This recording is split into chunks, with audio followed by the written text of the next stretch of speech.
Well, thank you very much, Mr. President. Your Excellencies, ladies and gentlemen, thank you to all of you, you faithful few who have waited to the end of this very, very important session, and very good to see my audience over there. Listen, folks, an inspection of the fossil record over the last 178 million years, which is since mammals first appeared, reveals that the average mammalian species, that's we're all mammals, exists for about 1 million years before it evolves into something else, or else vanishes into extinction. And of our allotted lifespan of 1 million years, humanity, Homo sapiens, has been around for about 200,000 years. In other words, we're still collectively a youngster. If you imagine that 1 million years as the lifespan of an individual human being, about 80 years, then we're now sweet 16. We've come to that fateful age when we know roughly how to drive, and we know how to unlock the drinks cabinet, and to engage in all sorts of activity that is not only potentially embarrassing, but also terminal for ourselves and others. In the words of the Oxford philosopher Toby Ord, we're just old enough to get ourselves into serious trouble. And I'm afraid we still cling with parts of our minds to the infantile belief that the world was made for our gratification and pleasure, and we combine this narcissism with an assumption of our own immortality. We believe that someone else will clear up the mess, because that is what someone else has always done. And we trash our habitats again and again with the inductive reasoning that we've got away with it so far, and therefore we'll get away with it again. My friends, the adolescence of humanity is coming to an end, and must come to an end. We're approaching that critical turning point in less than 2 months, in just over 40 days, when we must show that we are capable of learning and maturing and finally taking responsibility for the destruction we are inflicting, not just upon our planet, but upon ourselves. It's time for humanity to grow up. It's time for us to listen to the warnings of the scientists. And if you look at COVID, if you want to see an example of the gloomy scientists being proved right, it's time for us to grow up and understand who we are and what we are doing. The world, this precious blue sphere with its eggshell crust and wisp of an atmosphere, is not some indestructible toy, some bouncy plastic romper room against which we can hurl ourselves to our heart's content. Daily, weekly, we are doing such irreversible damage that long before 1 million years are up, we will have made this beautiful planet effectively uninhabitable, not just for us, but for many other species. And that is why the Glasgow COP26 summit is the turning point for humanity. We must limit the rise in temperatures, whose appalling effects were visible even this summer, to 1.5 degrees. We must come together in a collective coming of age. We must show that we have the maturity and wisdom to act. And we can. Even in this past 16 years, as it were, this feckless youth that we've just passed, we've shown our skill. We've harnessed clean energy from wind and wave and sun. We've released energy from within the atom itself and from hydrogen, and we found ways to store that energy in increasingly capacious batteries and even in molten salt. We have the tools for a green industrial revolution. We've got the kit, but time is desperately short. 2 days ago, here in New York, we had a session in which we heard from the leaders of the nations most threatened by climate change: the Marshall Islands, the Maldives, Mr. President, Bangladesh, and many others. And they spoke of the hurricanes and the flooding and the fires caused by the extreme meteorological conditions the world is already seeing. And the tragedy is that because of our past inaction, there are further rises in temperatures that are already baked in.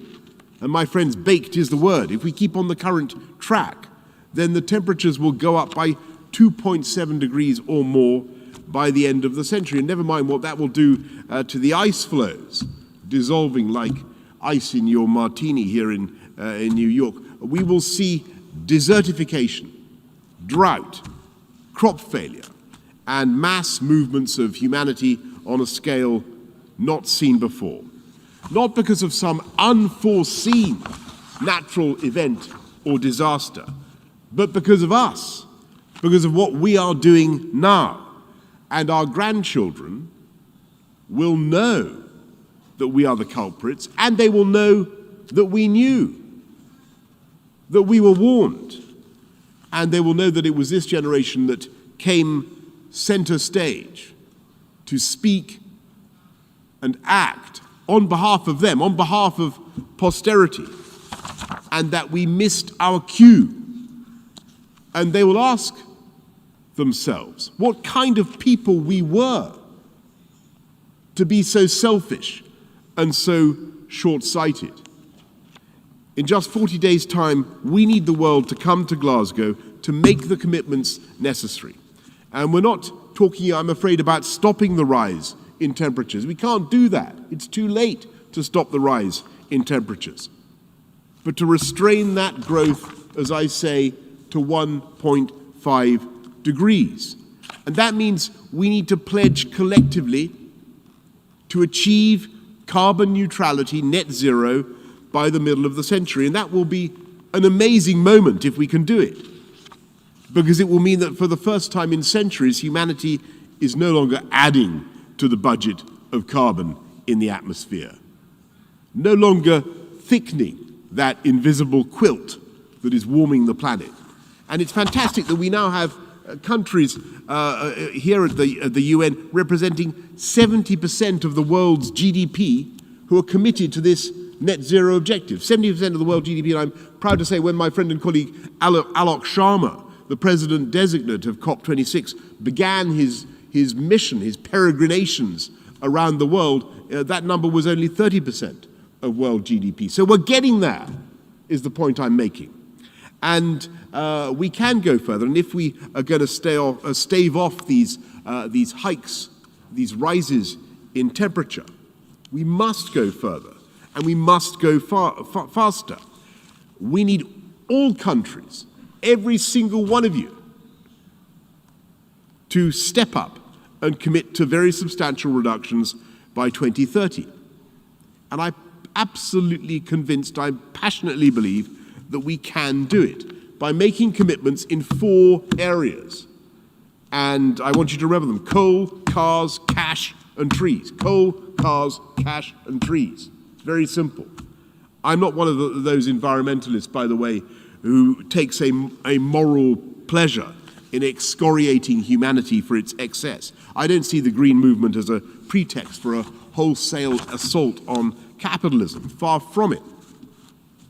The whole experience of the COVID pandemic is that the way to fix the problem is through science and innovation, the breakthroughs and the investments that are made possible by capitalism and free markets. And it's through our Promethean faith in new green technology that we are cutting emissions in the UK. When I was a kid, we produced almost 80% of our electricity from coal. I know that some of you here tonight rely very heavily on coal. But in the UK, that percentage is now down to 2% or less, and coal will be gone altogether from our energy production by 2024. We've put in great forests of beautiful wind turbines on the drowned prairies of Doggerland between Britain and Holland in the North Sea. In fact, we produce so much offshore wind that I'm thinking of changing my name in honor of the god of the North Wind to Boris Johnson. There you go. There's a shove in that classical allusion this time of night to see if you're paying attention, folks. And I know that we're ambitious in asking the developing world to end the use of coal power by 2040, and for the developed world to do so by 2030. But the experience of the UK shows that it can be done, and profitably too. And by the way, I want to thank very much President Xi of China for what he has just done to end China's international financing of coal. And I hope China will now go further and phase out the domestic use of coal as well. Wouldn't that be a great thing? Because the experience of the UK shows that it can be done. And when I was elected Mayor of London, only a mere 13 years ago, I was desperate to encourage more electric vehicles. And we went around the city putting in charging points. And I'm afraid to say that in those days, those charging points were pretty lonely objects and not much patronized. But today, it's totally different. And the market for electric vehicles is growing at an extraordinary pace, maybe 2/3 every year. And Nissan is sufficiently confident now to invest £1 billion in a new EV factory plus a gigafactory for batteries. And that is because the government, we have set the hard deadline for the sale of new hydrocarbon internal combustion engine vehicles by 2030, the most aggressive deadline in the whole of Europe. And again, we call on the world to come together to drive this market in a low-carbon way, drive this market so that by 2040 there are only zero-emission vehicles on sale anywhere in the world. And my point is that you can make these cuts in pollution, these massive cuts in pollution and emissions, while driving jobs and growth. We've cut our greenhouse gas emissions by 44% in the last 30 years, while expanding our GDP by 78%. And we will now go further by implementing one of the biggest nationally determined contributions currently being offered. The nationally determined contribution is the NDC, is the pledge that in the run-up to COP, we're asking every country to make in cutting carbon. We're going to go down by 68% by 2030, 68% cut in carbon by 2030 compared to where we were in 1990. We're making a big bet on hydrogen. We're going to be expanding our nuclear capacity, and you can see the logic of going for more renewables when you look at the spike in hydrocarbon prices, particularly gas. We're helping people to reduce their own household CO2 by retrofitting their homes and going for new sources of heating. We're working towards Jet Zero, the first large guilt-free, carbon-free passenger plane. And we also recognize that this is not just about using technical fixes, technology to cut CO2. We also need to work together around the world to restore the balance between humanity and nature, a balance that's obviously been proved so hopelessly out of whack by the emergence of a zoonotic pandemic, for instance. We need to halt and reverse the loss of trees and biodiversity by 2030. Halt and reverse the loss of trees by 2030. That's what we should do.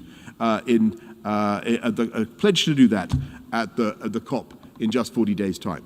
And that's why we in the UK are committed to beautifying the landscape, strengthening our protection against flooding by planting millions more trees, beautiful trees that stop soil erosion, provide habitats for insects and birds and mammals, and which of course help to fix carbon in the atmosphere. We must also work towards the crucial UN Summit on Biodiversity in Kunming in China. And by the way, on the subject of planting trees, we're going to do millions in the UK, but I was absolutely blown away. I invite everybody to follow the example of Imran Khan of Pakistan, who has pledged to plant 10 billion trees in Pakistan alone, and he's going some. And I think it's very important that we in the developed world recognize our obligation to help less developed countries down this path in all these technologies. And we've got to be honest. We in the United Kingdom, we in Britain, started this industrial hydrocarbon-based revolution. We were the first to send great puffs of acrid smoke into the heavens on a scale big enough to derange the natural order. And though we were in fact, of course, doing something rather wonderful in one sense, we were setting in train a new era of technology that was itself to lead to a massive global reduction in poverty, emancipating billions of people around the world. I mean, the Industrial Revolution was a good thing fundamentally, but we were also unwittingly beginning to quilt the great tea cozy of carbon dioxide around the world. And so we understand that when the developing world looks to us to help, we must take our responsibilities. And that's why 2 years ago when I last came here, Mr. President, to UNGA, I committed that the UK would provide £11.6 billion to help the rest of the world to tackle climate change. And I want you to know that in spite of all the pressures on our finances in the UK caused by COVID, we have kept that promise to the letter. And so I'm very pleased and encouraged by some of the pledges we've heard here at UNGA, including from Denmark, and now a very substantial commitment from the United States that brings us within touching distance of that $100 billion pledge that we need every year. But we must go further, and we've got to be clear that government alone and government cash alone is not going to be enough. We must work together so that the international financial institutions, the IMF, the World Bank, are working with governments around the world to leverage in the private sector, because it is the trillions of dollars of private sector cash that will enable developing nations and the whole world, all of us, to make the changes necessary. And to give an example, it was the UK government that set the strike price under the contract for difference system, the strike price for the private sector to come in and transform our country into the Saudi Arabia of wind. And if you see what I mean. We don't resemble Saudi Arabia in many ways, but we, in terms of offshore wind, we have we produce more offshore wind than any other country in the world. And only yesterday, the UK's first sovereign green bond raised £10 billion on the markets from hard-headed investors who want to make money. And my point is that these investments will not only help the countries of the world to tackle climate change, they will produce millions, I mean literally in the decades to come, millions and millions of high-wage, high-skill jobs. And today's workforce and the next generation of green-collar workers will have the extra satisfaction of knowing that they're not only doing something useful and well remunerated, providing green energy, but also helping to save the planet at the same time. Every day, green startups are producing new ideas, from feeding seaweed to cows to restrain their traditional signs of digestive approval, to using artificial intelligence and robotics to enhance food production, capture CO2, put it into brownies, and so on. And it's these technological breakthroughs that will cut the cost for consumers, so that we have nothing to fear and everything to gain from this green industrial revolution. And when Kermit the Frog sang, "It's not easy being green." Do you remember that one? I want you to know that he was wrong. He was wrong. It is easy. It's not only easy, it's lucrative, and it's right to be green. By the way, he was also unnecessarily rude to Miss Piggy, I thought, Kermit the Frog. But it is easy to be green. We have the technology, as we used to say when I was a kid. We can do it. We have, so in 40 days' time, we have the choice before us. The poet Sophocles is often quoted by me anyway, as saying that there are many terrifying things in the world, but none is more terrifying than mankind. And it's certainly true that Sophocles was right in that sense, in that our species is uniquely capable of our own destruction and the destruction of everything around us. But if you look at the Greek, what Sophocles actually said was that man, politad dena kuden anthropou deinoteron pele, is what he said, which is Denos. Man is Denos, and terrifying isn't quite right as a translation for Denos. What Sophocles really means is that mankind humanity is awesome. We're both terrifying but also awesome. And I think he was right there. We have an awesome power to change things, and to change things for the better, and an awesome power to save ourselves. And in the next 40 days, we have to choose, the world has to choose, what kind of awesome we're going to be. And to get back to my metaphor of adolescence, I hope that COP26 will be a 16th birthday party for humanity, in which is not miserable, but a party in which we choose to grow up, to recognize the scale of the challenge that we faced, and to do what posterity demands that we must. And so I invite this great UN Assembly in November to come and take part by your actions in what I hope will be a global coming of age, and to blow out the candles, if you like, blow out the candles of a world on fire. That's what I think we should do.